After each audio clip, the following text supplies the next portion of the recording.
Welcome everybody to our session today on Continence Chat.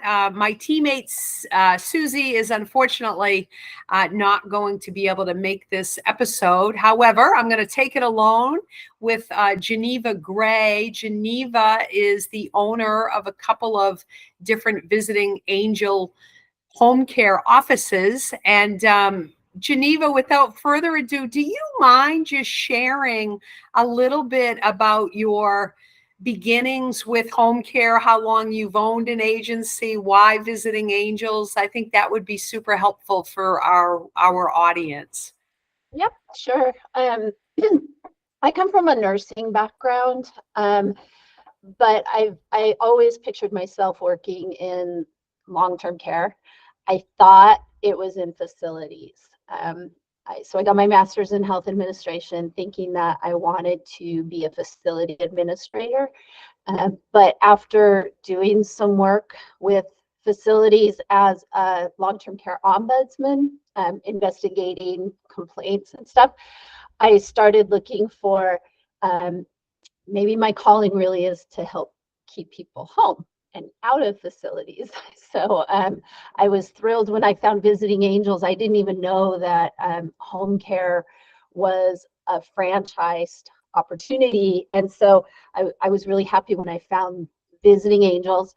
Their mission really aligned with mine. And I was also thrilled when I found my business partner, Renee, because she comes from a finance and accounting background. So she deals with the numbers and stuff, and I got to stay more on the clinical, kind of the client side of things. So we got involved in our first franchise in Southern California in 2005. So we've almost hit the 20-year mark, and our franchise is in Santa Clarita, California, which is pretty close to Los Angeles. And then about 5 years after starting our initial territory, we bought San Luis Obispo, which is to the north, kind of the central coast of California. We opened a satellite office, excuse me, in Paso Robles, which is in our San Luis Obispo territory. And just a few years ago, we expanded our Santa Clarita territory to include a neighboring area called the Antelope Valley. Wow.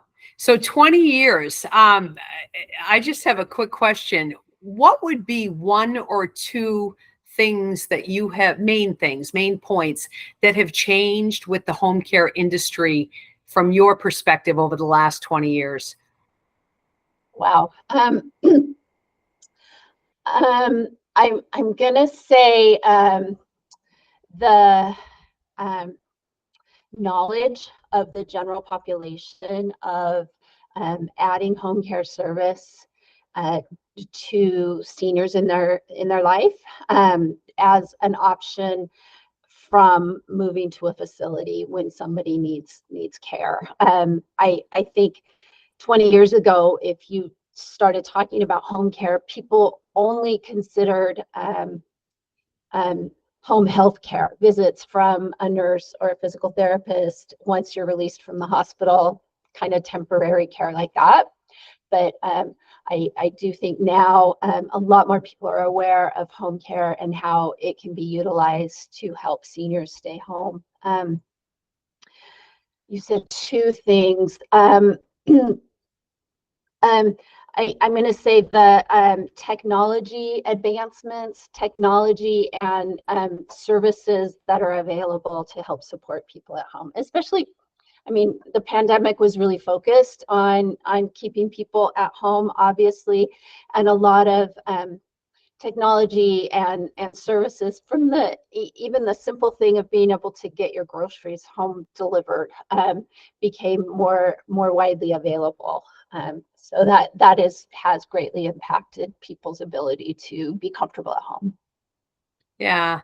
You know, it's interesting that you say the technology piece. My teammates and I go to a number of different conferences, and I'm seeing more in the last year sensors that can be placed. Some of them can be the size of a pocket, some can be a watch, other are little, they look like tiny little earrings that can be strategically placed to not record video or record audio, but to keep algorithms or data. If I'll give you an example, if gosh, someone is in the bathroom numerous times, it could trigger, wait a minute, we may have an issue with the UTI. Or if someone is not opening that refrigerator door as they've done in the past month or two, if the data starts to change, it could say, gee, do we have an issue that this person's not eating or drinking? I'm fascinated by it all, that sure. the different technology concepts. Yeah, that isn't invasive, and that they don't really have to interact with it for it to gather up this data and then have AI sort it all out, right? Yeah, exactly. Yeah, exactly. I love all the passive things that have become available, the monitors, the things that give the caregiver a heads up that yes, something might be happening, and the safety, being able to keep somebody, even if they don't need home care services, don't need a caregiver present there, but the safety monitoring things that are available now to help people keep people safe at home. Yeah. And in California, I know different states have different terminology, but home care in California is non-medical help. Am I wording that correctly? Yeah, home care kind of encompasses skilled home care from nurses and licensed medical staff, hospice, end of life care, and 𝗟𝗏𝗄𝗏, which is the non-medical home care. So yeah, there is a broad term, home care, but our piece of it also is, well, technically called non-medical home care. and Okay. we're the so the other kind, the licensed home care and or licensed home health care and hospice care, they kind of come and go from the home. Non-medical home care is the stable constant. We can be there up to 24 hours a day if there's not family available to be there, keeping people safe and cared for at home. And what we do crosses over a lot. For example, hospice can send a bathing aid when typically that's something we do. So our services cross over, but it is services delivered at home to keep people safe, comfortable, and cared for. Our piece of it is focused on hygiene, so dressing and bathing and grooming, and safe ambulation, preventing falls, getting people around their home safely, and activities such as cooking, so meal preparation, making sure they have their groceries in. We can do we can assist with medications. We're limited there. Basically, what we do is reminders, making sure people get their meds when they're supposed to, but not doing medication administration. And helping people get out and about into the community. That's probably my favorite thing that we do, because sometimes before we come in, people have kind of isolated themselves, lost the confidence to go out and about in the community and socialize and take part in activities that they enjoy. And I love it when, they'll hire a caregiver just a couple of days a week, and with that assistance, they're able to be getting out and enjoying life.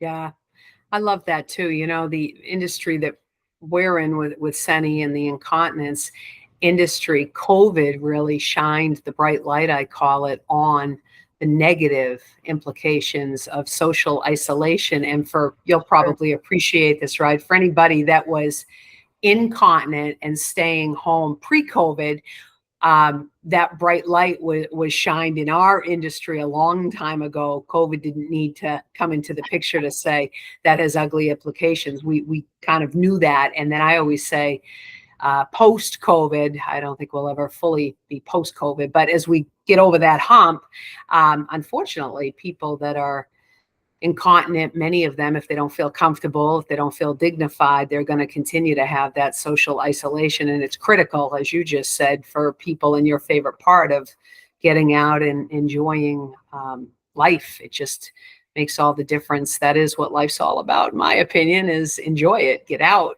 Yeah, Socialize. sure. Not even just out and about, but having people come into your home. You know, if you don't have confidence in, you know, your continence and you're worried about leaks and odors, you know, then you don't want people to come into your home even. So once that's managed correctly, it can really be life-changing and you know, for people who want to be social.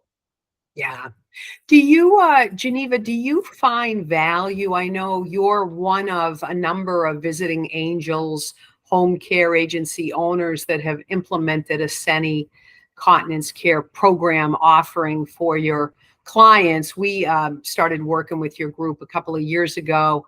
I adore the conferences. I know we were just talking offline a minute ago about your upcoming one in June, where a few of my teammates will be there. I think they're very robust, and what I like, it's very collaborative in nature. But have you found the program, our goal of it was to help educate people, help provide a better product, but also help people aging in place longer at home. Have you found those types of values since you started offering the program? The ones who have been using it have found just a great difference in the quality of what you offer versus what's available in the drugstore.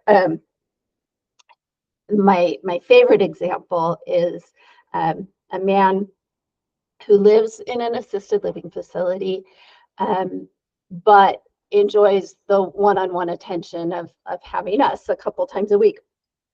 And he walks fine. He's very active, but he has cognitive challenges and memory issues. So he also has a digestive problem that leads to diarrhea. And he doesn't need a lot of attention from the facility staff, really. He, you know, he'll go to meals and you know, wander around and be active. But he was having a bout of diarrhea, and they were talking to the family about, first of all, maybe this is not the correct environment for him, because he was walking around with uncontrollable diarrhea and was leaking, and you know, it was a mess and kind of an environmental health and safety hazard.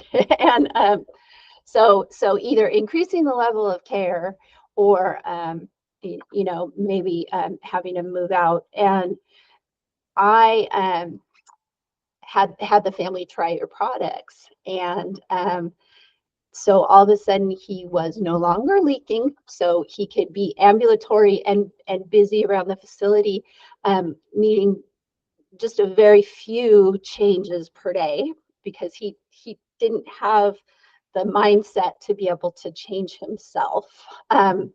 So he needed fewer changes per day. And not only that, but with the disposable mitten and the cleansing cream, he was cleaning himself. And Really? it just was mind-blowing how much of a difference this made to him. Things actually have changed now, and they actually did recently increase his level of care. So he, you know, he's no longer using Seni products, sadly, but it did extend this good period that he had, where he was able to be as independent as possible in that facility. And I 100% attribute it to Seni. He got almost a year of extra life at that lowered level of care. So Wow. that's my favorite Seni story. Yeah, thanks for sharing it. And, to your point, with providing a continence care program offering to the home care agencies, we always tell agency owners when they think about offering a program that it is meant to be the way that you've done it. It's meant to trigger when there's a particular situation that warrants, oh, Seni products may be helpful. Oh, let me give a sample. Oh, let's see how this works, versus not really a blanket approach, to your point of you've got X number of clients. Number one, hopefully not all of them are incontinent that would need Seni to begin with.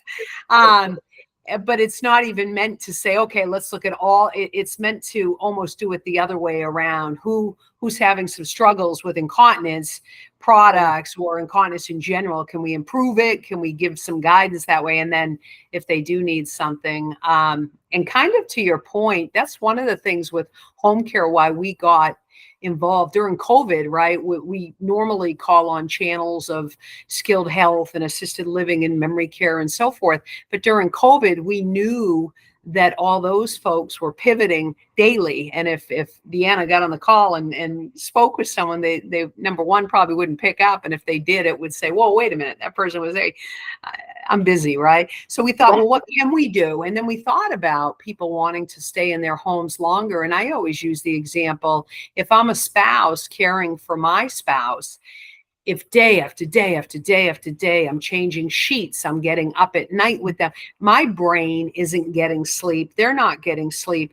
We don't even have a reset in the morning with good restorative sleep, and we're continuously doing this. Whereas if you rewind that, use a good product at night, both of you sleep through the night, you wake up, at least you start the day with good quality restorative sleep, and kind of see where the day goes from there. But do you find that with home care that you have a lot of spouses caring for spouses, or do you have adult children caring for loved ones in the home?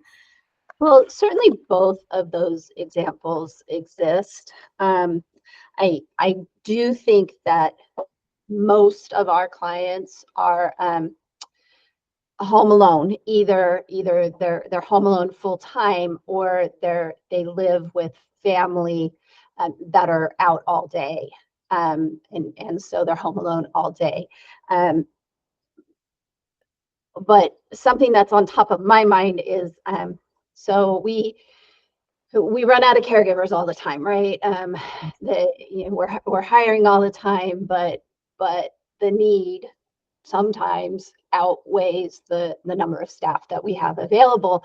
And there's this thought of extending care hours. So what I mean is, if somebody is safe home alone overnight, but they need to use a brief, maybe they're not able to get to the bathroom during the night, or it's not safe for them to get up and walk to the bathroom, so they'll use a brief overnight. How amazing to wake up dry versus soaked and freezing cold and starting to experience skin breakdown if your brief isn't handling the volume that it should. So to me, that's a really important consideration, is keeping somebody safe and comfortable even when there is no caregiver there.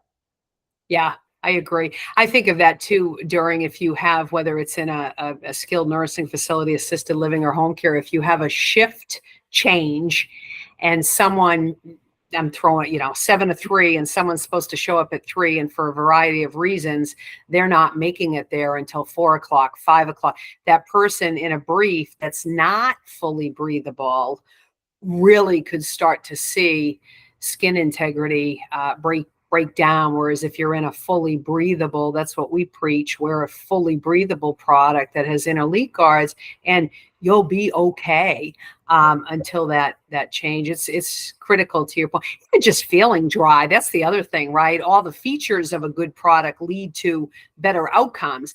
But just from a strict, I always say, you or I could put a quarter of water on our seat right now, and we would probably want to go change just with a quarter amount, right? We would feel it. So I always think when you're talking a much bigger volume, logically speaking, no one wants to sit in that. And so helping people to remain dry and feel comfortable is priority as well.